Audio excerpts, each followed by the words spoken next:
Assalamualaikum warahmatullahi wabarakatuh. Apa kabar teman pemilih? Semoga dalam keadaan sehat dan bahagia tentunya.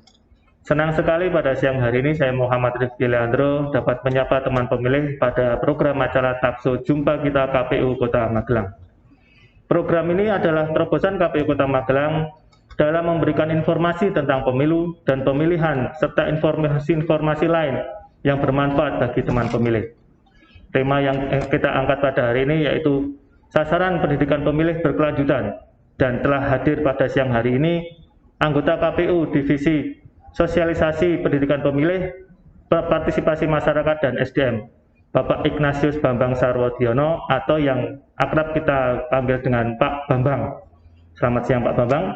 Selamat siang Mas Andrew, selamat siang teman pemilih. Pak Bambang, ya. Pak Bambang itu adalah anggota KPU Kota Magelang yang membidangi tentang partisipasi masyarakat. Nah, dapat diceritakan Pak, partisipasi masyarakat Kota Magelang terkait pemilu atau pemilihan dari masa ke masa.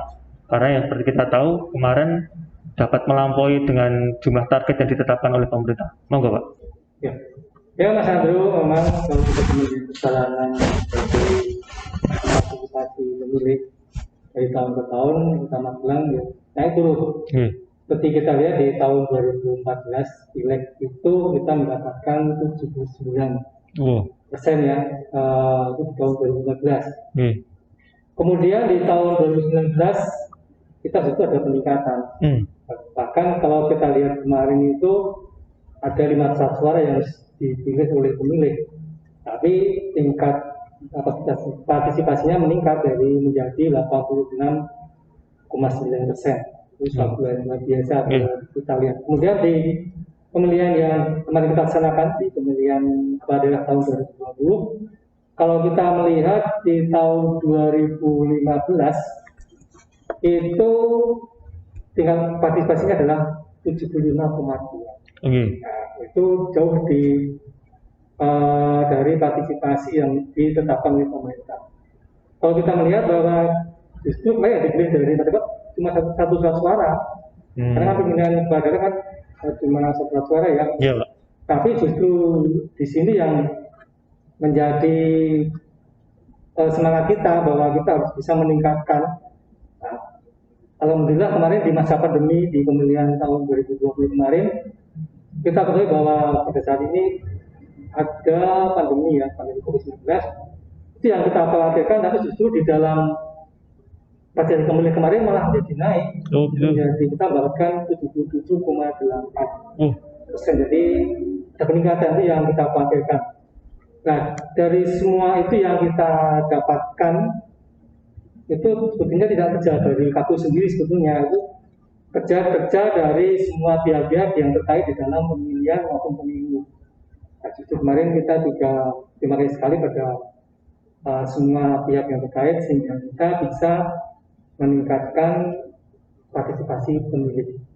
Nah, itu yang kita harapkan ke depannya tetap terjalin hubungan yang bagus dengan KPU Kota Magelang. Itu Mas Anggo. Luar biasa ya Pak ya, dapat lebih banyak capaian dari target pemerintah. Ya betul. Kemudian mari kita kembali ke tema Bapak. Sasaran pendidikan pemilih berkelanjutan. Itu apa aja Pak?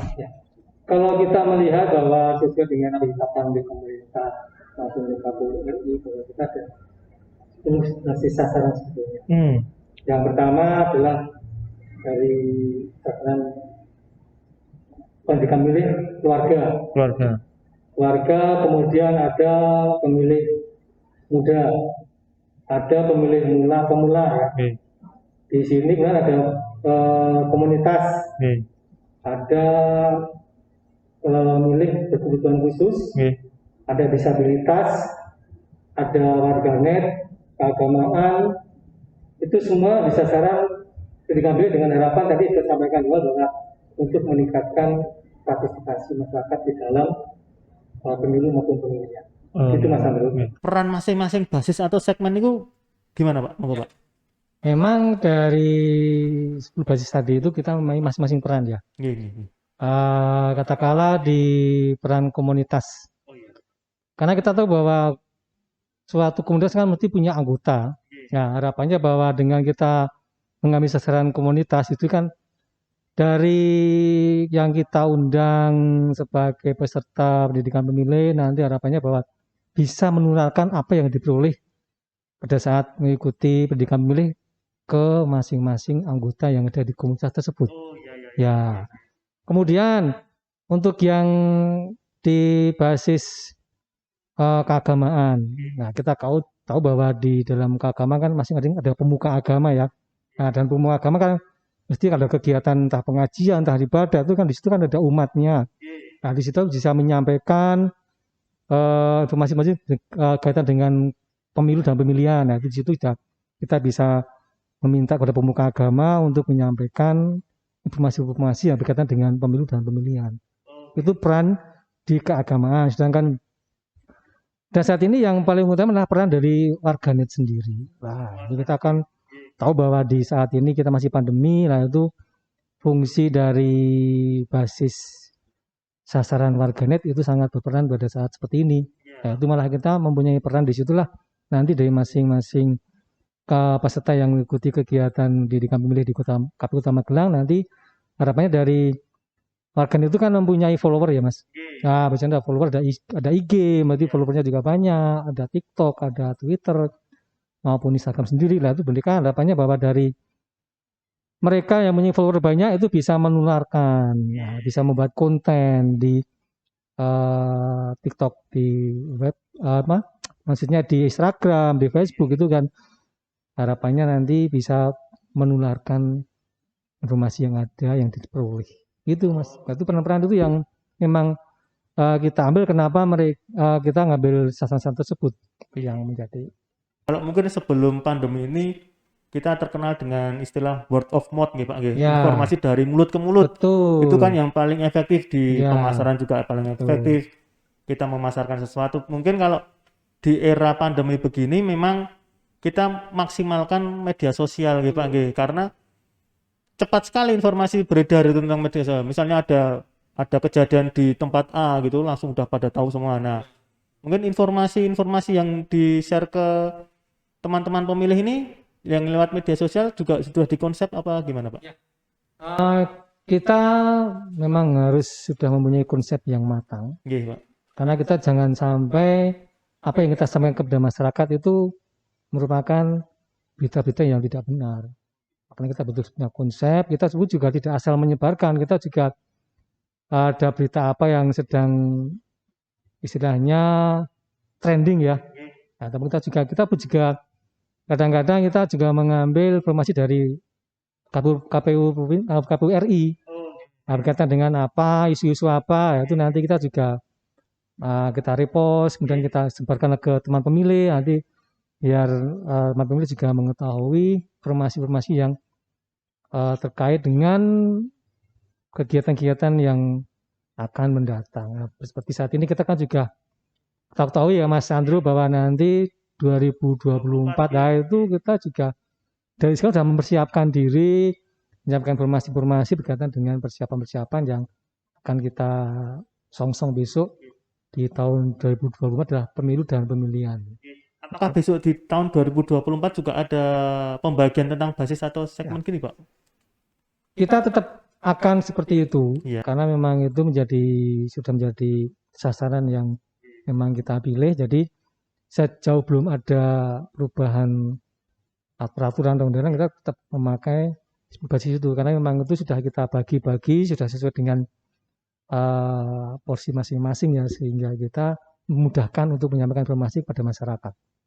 Oke teman pemilih, tadi sudah kita dengarkan obrolan mengenai sasaran pendidikan pemilih berkelanjutan dengan Bapak Bambang sebagai Divisi Sosdiklik Parmas dan SDM KPU Kota Magelang.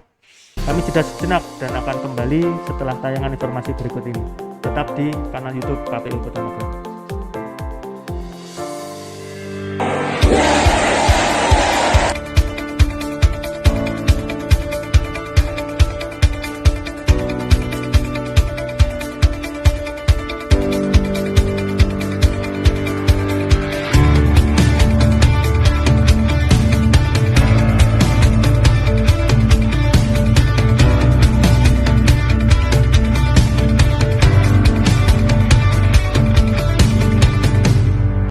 Oke teman pemilih, kembali lagi dengan saya dan di sini juga masih ada Pak Bambang sebagai anggota KPU Kota Magelang, Divisi Sosdiklih, Parmas dan SDM. Baik Pak Bambang, 10 segmen ya? Banyak sekali tuh Pak, 10 segmen untuk sasaran pendidikan pemilih berkelanjutan. Titik tekan KPU Kota Magelang dalam melaksanakan sosialisasi pendidikan pemilih berkelanjutan di tahun 2021 ini apa Pak? Ya, kalau untuk penekanan di dalam bisa pendidikan pemilih berkelanjutan, KPU Kota Magelang menekankan pada pemilih pemula, kemudian keluarga. Kita ketahui bahwa di dalam tahun 2021 kemarin kita sempat ada kegiatan namanya KPU Mengajar. Nah, itu menyasar untuk pemilih pemula. Itu harapan kita untuk pemilih pemula ini mengetahui bahwa nanti di tahun 2024 ini akan kegiatan besar, pemilu dan pemilihan serentak. Yang dari awal menjadi penekanan dari KPU Kota Magelang dalam pendidikan pemilih. Sehingga harapannya nanti teman-teman pemilih pemula ini tidak canggung lagi dalam memberikan hak pilihnya di tahun 2024. Itu yang kita laksanakan. Oke Pak. Itu Mas Andrew. Yang kedua Mas Andrew, kita juga ada kegiatan temu warga. Itu untuk lingkungan daerah yang mempunyai potensi pelanggaran pemilu tinggi dan yang rawan konflik. Kita sudah melakukan kegiatan temu warga sebanyak 2 kali. Itu ada di Kelurahan Magersari dan Kelurahan Tidar Utara. Nah, di situ kita melakukan temu warga, menyampaikan kegiatan maupun pendidikan pemilih kepada masyarakat secara langsung tatap muka. Dan yang ketiga pastinya di masa pandemi ini kita mengetahui bahwa kita tidak bisa melaksanakan kegiatan secara langsung karena masih dalam lingkup PPKM. Jadi sehingga kita mengoptimalkan media sosial yang ada di Kota Magelang seperti ada Twitter, ada Instagram, ada Facebook, kemudian juga ada web KPU Kota Magelang yang kita punya. Nah, di setelah kita bisa menyampaikan semua kegiatan-kegiatan pendidikan pemilih, dan yang pastinya lagi kita punya YouTube juga Mas. YouTube kita di sini kita membuka semacam ikan layanan masyarakat. Harapannya bahwa nanti masyarakat sudah bisa mengikuti kegiatan-kegiatan melalui media sosial. Itu yang kita tekankan di dalam kegiatan di tahun 2021 ini. Oke Pak. Di media sosial itu berarti ada Twitter, Facebook, Instagram, YouTube, ada juga TikTok ya Pak ya. Juga ada website. Lengkap sekali Pak. Kita harus semua platform harus kita punya. Betul luar biasa sekali. Berarti tinggal di Google aja KPU Kota Magelang sudah langsung keluar semua alamatnya. Pak, istimewa. Kemudian untuk kendala Bapak, kendala dalam menyampaikan informasi melalui media sosial kepada para teman pemilih itu gimana ya Pak ya? Kalau untuk kendala ya memang semua kegiatan kita ada kendalanya ya Mas Andrew ya. Tapi kami dengan dukungan dari sekretariatan, teman-teman dari sekretariatan, kita akhirnya tetap bisa menjalankan bisa memberikan informasi kepada masyarakat. Karena kita kan banyak platform ya, banyak aplikasi yang bisa kita gunakan lah. Salah satunya adalah ini Mas, kegiatan program ini. Jumpa kita ini juga satunya untuk mengantisipasi kendala-kendala yang kadang kan orang tidak semua mempunyai Facebook, tidak semua mempunyai Instagram. Nah, makanya kita semua platform yang ada kita gunakan itu untuk mengantisipasi kendala-kendala yang ada. Itu yang bisa kadang orang Instagram punya, TikTok punya, tapi Facebook nggak punya. Tapi kita ada yang punya Facebook tapi nggak punya Instagram. Itu yang kita untuk mengantisipasi hal semacam itu kita mempunyai semua platform, dan kita YouTube juga ada, kita web juga ada. Jadi itu semua untuk mengantisipasi kendala-kendala yang akan timbul lah. Itu mungkin kendala lain adalah mungkin jaringan-jaringan internet itu juga bisa menjadi salah satu kendala. Tapi kita kan cuma pelosok-pelosok ya, gitu karena kita kerjasama juga dengan lembaga penyiaran loh Mas Andrew. Iya, itu untuk mengantisipasi tidak ada jaringan internet. Kita bersama dengan Magelang FM, radio itu mengatasi kendala yang Seandainya di daerah pelosok kan tidak ada jaringan ya. Nah, itu bisa dengan radio. Itu ketika tiap hari Rabu minggu ketiga kita mengadakan siaran, itu salah satunya strategi maupun cara untuk mengatasi kendala apabila tidak ada jaringan internet. Baik Pak Bambang, untuk mengakhiri episode jumpa kita pada siang hari ini, monggo dapat disampaikan closing statement harapan KPU Kota Magelang kepada teman pemilih. Monggo Pak. Ya, untuk teman pemilih perlu ketahui bahwa pada saat ini kita bisa hadir secara langsung tetap muka. Harapannya bahwa untuk memperoleh informasi-informasi dari KPU Kota Magelang bisa mengakses media sosial yang ada di KPU Kota Magelang, sehingga tidak ketinggalan berita-berita maupun informasi-informasi yang terkait dengan pemilu maupun pemilihan. Dan yang pasti lagi jangan lupa untuk teman pemilih untuk cek apakah sudah terdaftar sebagai pemilih. KPU Kota Magelang punya aplikasi yang bisa untuk melihat bahwa apakah sudah terdaftar sebagai pemilih atau belum. Silakan kunjungi aplikasi cek data pemilih yang dipunyai KPU Kota Magelang. Itu Mas Andrew. Baik teman pemilih, itulah episode jumpa kita pada siang hari ini dengan tema sasaran pendidikan pemilih ya berkelanjutan. Terima kasih teman pemilih sudah mengikuti acara ini dari awal sampai selesai, dan terima kasih juga Pak Bambang sudah hadir pada siang hari ini. Teman pemilih juga dapat memberikan saran dan masukan atau usulan tema nanti pada komen di bawah ini, atau juga dapat mengikuti semua media sosial KPU Kota Magelang di Instagram, Twitter, Facebook. Dan jangan lupa klik tombol like, subscribe, dan lonceng agar dapat mendapat notifikasi dari kami jika ada episode terbaru. Saya Andrew, undur diri. Wassalamualaikum warahmatullahi wabarakatuh.